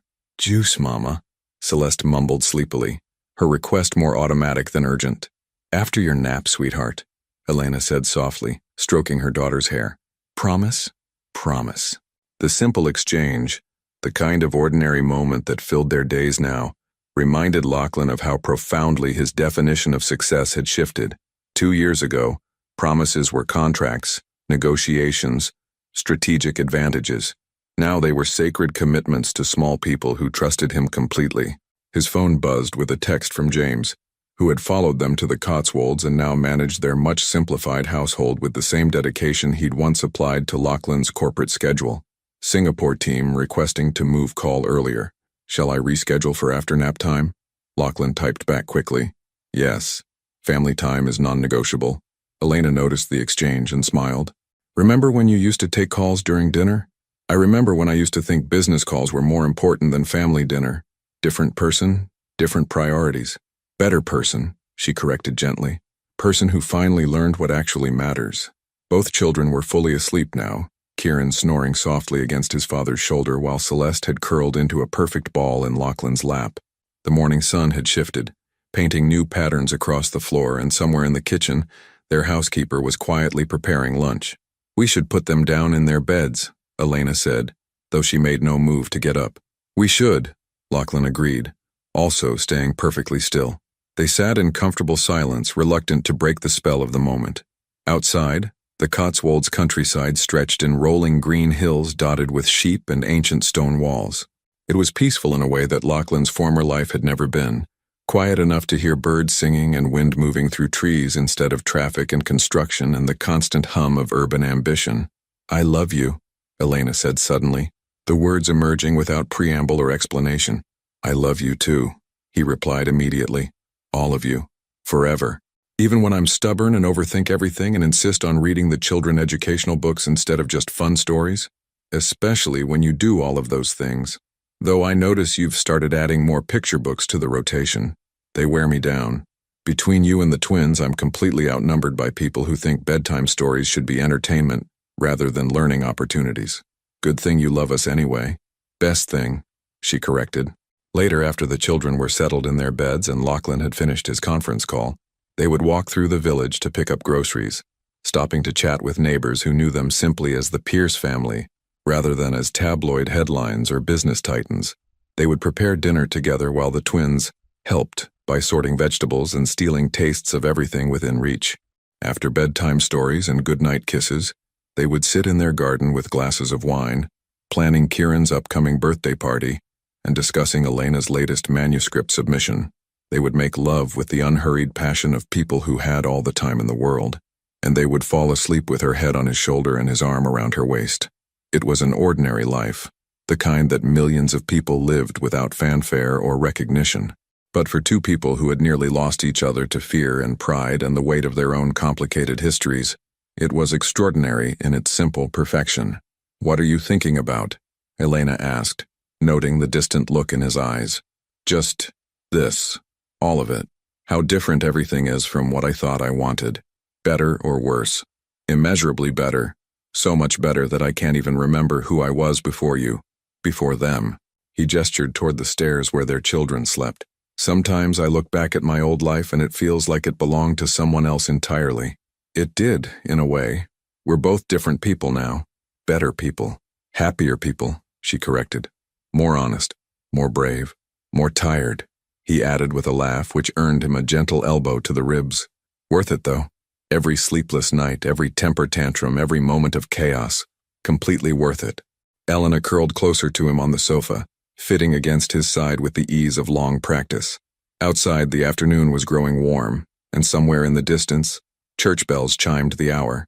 It was peaceful and perfect, and exactly the life neither of them had known they wanted. "No regrets?" she asked, the question that had become their private ritual. "Only one," Lachlan replied, his standard response. "Which is? That it took us so long to get here." Elena smiled, pressing a kiss to his jaw. "We got here when we were ready, when we were brave enough to choose love over fear, when we learned that the greatest risk isn't loving someone, it's not loving them enough." They sat together in the golden afternoon light, surrounded by the evidence of their love and their courage, and their commitment to choosing each other every day. Their children slept peacefully upstairs, secure in the knowledge that they were wanted and cherished. Their future stretched ahead of them, uncertain in its details but absolutely certain in its foundation. It wasn't the fairy tale ending that movies promised, with perfect people making perfect choices.